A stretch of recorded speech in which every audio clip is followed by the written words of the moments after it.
धन धन सतगुरु तेरा ही आसरा, हाजर नाजर जिंदा राम तेरा ही आसरा। सात संगत जी, आज की ये जो साखी है यह पूज्य परम संत मैनेजर साहब जी के टाइम की है। एक आदमी जो दिल्ली रहता था, नाम लेने से पहले की वो अपनी बात बताता है कि मैं किस हालत में था। घर का सब काम धंधा सब अच्छा था। वो बता रहा था कि डेरे आने से पहले मैं डेरे के बारे में कुछ नहीं जानता था। मैं अपने काम धंधे में मस्त था और दारू वगैरह पिया करता था, और हनुमान जी की और माता जी की मैं बहुत मानता था, उनकी पूजा किया करता था।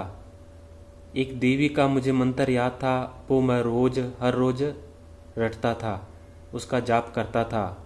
वो ये भी बता रहा था कि वो मंत्र बहुत तकड़ा था, मेरे काम हो जाते थे। उस मंत्र पर मुझे बहुत विश्वास था। तो मैं हनुमान जी और देवी का भगत था, और मैं कभी कभी दारू भी पीता था।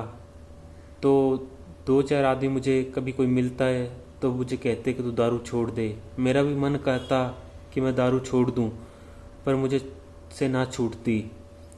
तो एक दिन मुझे कोई इधर डेरा जगमाल वाली का किसी ने बताया कि वहाँ एक बहुत उच्च कोटि के संत रहते हैं। वो ये दारू वगैरह छुड़वा देते हैं जो उनके डेरे में जाते हैं, तो आप वहाँ चले जाओ।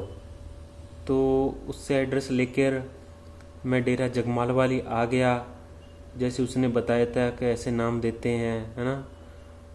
तो फिर जो मेरे पास वो मंत्र था वो मैं जप रहा था मन मन में।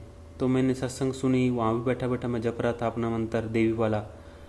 जब वहाँ अनाउंसमेंट हुई कि 23 नंबर कमरे में साथ संगत को जो खुशी से नाम रास्ता लेना चाहते हैं वहाँ नामदान दिया जाएगा। बीबी और प्रेमी वहाँ जिन्होंने खुशी से नाम रास्ता लेना वहाँ इकट्ठे हो जाएं 23 नंबर कमरे में। तो ये भी प्रेमी भी चला गया, ये जो आदमी था ये खाने पीने वाला, और ये जो मंत्र पढ़ रहा था जाप कर रहा था, ये भी चला गया, वहाँ बैठ गया। तो इसने मन में ये धार के गया कि मैं जिस देवी का मंत्र पढ़ रहा हूँ, अगर मेरी देवी में शक्ति होगी जिसका मैं मंत्र पढ़ता हूँ, तो वो मुझे नाम लेने नहीं देगी, और अगर संतों में ताकत हुई तो ये मुझे खींच लेंगे, देखते हैं। तो ये नाम लेनों में शामिल हो गया और प्रेमियों के बीच में बैठ गया पीछे पीछे। इधर बीबियाँ बैठ गई और ये पीछे पीछे बैठा, नीचे गर्दन करके नाम जपता रहा अपनी देवी का जो मंत्र इसके पास था। इतने में पूज्य मैनेजर साहब जी आए और पहला बीबियों की तरफ देखा, फिर प्रेमियों की तरफ गौर से देखा। तो पूज्य मैनेजर साहब जी फरमाने लगे, जो वो पीछे पीछे बंदा बैठा है उसको आगे बैठाओ, उस प्रेमी को। तो इसके ये कहने लगा कि मुझे जब आगे लेके गए बस उसी टाइम मुझे तसल्ली होगी कि संत पूरे हैं। मैंने उसी टाइम सब कुछ छोड़ दिया और संतों के नाम पर विश्वास कर लिया और भजन सिमरन करता रहा। ऐसे कुछ समय बीता। मेरी जो लड़की थी, वो प्रेमी बता रहा है, मेरी जो लड़की थी बहुत बीमार रहती थी। पता नहीं कोई इसके अंदर बला थी या कोई बीमारी ऐसी लगी, इसको हिचकियाँ लग जाती थी और वो बंद नहीं होती थी बहुत टाइम। मैंने बहुत इलाज कराया पर कोई फ़र्क ना पड़ा। फिर मेरी बेटी एक दिन मुझे कहने लगी कि पिताजी, राजस्थान में एक बालाजी के नाम से एक धाम प्रसिद्ध है, वहाँ इसका इलाज हो सकता है, आप मुझे वहाँ ले चलो। बालाजी या तो मेहंदीपुर बालाजी कहा होगा उसने, या फिर सालासर या ऐसा कुछ नाम लिया उसने, कि बालाजी का धाम है, मुझे वहाँ ले चलो, क्या अब तक मैं ठीक हो जाऊँ। तो उसका पिताजी कहने लगा कि बेटा देख, मैंने तो नाम पर विश्वास कर लिया है, और ये भजन सिमरन करने के बाद, नाम लेने के बाद मुझे बहुत शांति आई है। क्यों ना तू मेरे साथ डेरे ही चल, अपने डेरे चलते हैं। वो कहती पिताजी चलो ठीक है, फिर चलते हैं। तो वो अपनी बेटी को लेके जैसे ही वहाँ घर से रवाना हुआ, उसको फिर वो बीमारी शुरू हो गई और उनकी ट्रेन निकल गई। तो फिर उन्होंने सुबह ट्रेन पकड़ी वापस, यहाँ डब्बाली पहुँचे, किसी तरह डब्बाली से डेरा जगमाल वाली पहुँचे। तो फिर इन सत्संग में सत्संग सुनी, और जब नाम लेने का वक्त हुआ तो उन्होंने अपनी बच्ची को नाम लेने में बिठा दिया। जैसे ही पूज्य मनीष साहब जी आई नाम देने के लिए, इस बच्ची को वो जो हिचकी वगैरह आती थी और जो बीमारी तंग कर रही थी वो शुरू हो गई। तो मनीष साहब जी कहने लगे अब बीबी कौन है की है हुई है नू। तो वो कहने लगी जी बाबा जी मुझे कोई ऐसी बीमारी है उसकी वजह से मुझे ये होता है।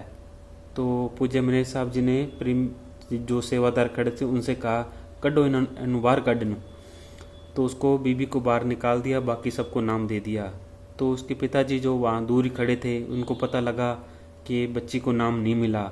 तो उनके मन में थोड़ा सा पता नहीं क्या ऐसा भाव आ गया भी ऐसा क्या है नाम भी मेरी बच्ची को बाहर निकाल दिया। तो फिर वो मायूस होकर वहाँ खड़े रहे।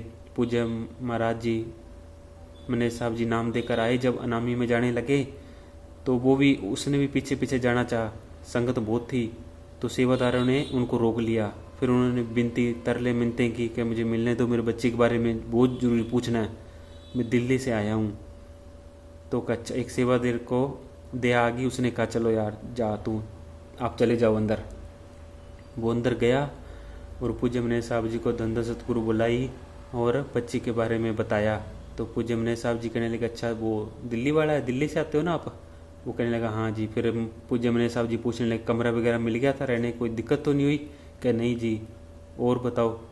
तो फिर वो कहने लगा जी महाराज जी मेरी ये बच्ची है, मैं इसका इलाज नहीं मांगता, बस आप इसको नाम बख्श दो। फिर पूज्य मनीष साहब जी क्या अच्छा ये तेरी बच्ची है। तो उन्होंने बताया कि इसको ऐसी कोई पता नहीं रूह तंग करती है, पता नहीं क्या बीमारी है, पता नहीं समझ नहीं आ रही क्या है, मैं इसका इलाज नहीं चाहता, मैं चाहता हूँ इसको नाम मिल जाए बस। तो पूज्य मनीष साहब जी ने 3 तरफ बच्ची की तरफ देखा, अपनी दृष्टि डाली 3 बार। तो कहा अच्छा भी चलो अब जो सुबह का सत्संग होगा ना कल का, उसके बाद इसको नाम देंगे, ठीक है। तो वो बात करके बड़े खुश हुए। और जैसे अनामी से बाहर आए 20 कदम पूज्य मनीष साहब से बाहर दूर आए बस वो लड़की आके कहने लगी पिताजी ये बीमारी आज के बाद मुझे नहीं होगी। वो पिताजी जो उसके साथ था, पिता उसका कहने लगा क्यों बेटा क्या हुआ। कि पिताजी जब से मैं उनसे महाराज जी से बात करके बाहर आई हूँ, मुझे ऐसे लग रहा है जैसे मेरे अंदर कुछ चीज़ भरी थी, हवा के लो कोई ऐसी कुछ चीज़ थी जो निकल गई बाहर उनसे बात करने के बाद। जो उन्होंने मुझे 3 बार देखा था ना, उसके बाद पता नहीं मुझे बहुत हल्का महसूस हो रहा है, जो मेरे ज़िंदगी में आज तक कभी नहीं महसूस किया। आप देख लेना मुझे अब कुछ नहीं होगा। और उसके बाद नाम भी मिल गया और बच्ची बिल्कुल ठीक हो गई। वो फिर एक बार वो आगे भी बताने लगे, एक बार फिर करते करते वो प्रेमी कहने लगा मुझे ट्रस्टी बना दिया यहाँ का डेरे का। तो एक बार मुझे जल्दी थी और मैंने जल्दी में इजाज़त मांगी। तो पूज्य मनीष साहब जी कहने लगे भाई तो रात रुक यहाँ पे सुबह चले जाना। और मैं रात रुका नहीं, आगे गया तो हमारी कार का एक्सीडेंट हो गया। तो फिर वो तो सतगुरु की दया मेरी मानो किसी के ज़्यादा चोटें नहीं आई। फिर हम वापस डेरे आए तो याद आया कि पूज्य मनीष साहब जी का वचन हमने नहीं माना था। तो ये साखी थी आज की। धन धन सतगुरु तेरा ही आसरा, हाजर नाजर जिंदा राम तेरा ही आसरा।